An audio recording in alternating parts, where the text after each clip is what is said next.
छत्रपती शिवाजी महाराज यांच्याबाबत आक्षेपार्ह विधान करणाऱ्या प्रशांत कोरटकर याचा जिल्हा सत्र न्यायाधीश डी.व्ही. कश्यप यांनी जामीन मंजूर केला आहे. मात्र तांत्रिक कारणामुळे त्याचा मुक्काम 1 ते 2 दिवस कळंबा कारागृहात असणार आहे. काही दिवसापूर्वी प्रशांत कोरटकर यानं कोल्हापूर येथील इतिहास अभ्यासक इंद्रजित सावंत यांना फोन करून धमकी दिली होती. यावेळी त्यानं छत्रपती शिवाजी महाराज यांच्याबाबत आक्षेपार्ह विधान केल्याचं समोर आलं होतं. याआधी कोर्टानं प्रशांत कोरटकर याला 5 दिवसांची पोलीस कोठडी सुनावली होती. यानंतर 14 दिवसांची न्यायालयीन कोठडी सुनावली. दरम्यान कोरटकरने जामिनासाठी अर्ज दाखल केला होता. मात्र न्यायालयानं त्याचा जामीन अर्ज फेटाळला. त्यामुळे कोरटकरचा कळंबा कारागृहातील मुक्काम वाढला होता. न्यायालयात तांत्रिक गोष्टींचा आधार घेतला असल्याचं वकील असीम सरोदे यांनी सांगितलं. ज्या कलमांच्या आधारे गुन्हा दाखल केला आहे यामध्ये 3 वर्षांपेक्षा जास्त शिक्षा नसल्याचे सरोदे यांनी सांगितलं.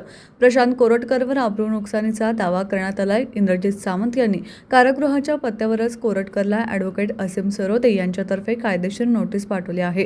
न्यायालयात प्रशांत कोरटकरनं दाखल केलेल्या जामीन अर्जात त्यानं इतिहास संशोधक इंद्रजित सावंत यांनी अनेकदा स्वतःचा छत्रपती शिवाजी महाराज, छत्रपती संभाजी महाराज यांचा अपमान केला आणि सावंत यांच्यावरच सामाजिक तेढ निर्माण करण्याबाबतचे गुन्हे नोंद आहेत व त्यांना अटक झाली होती इत्यादी खोटी माहिती लिहिली होती.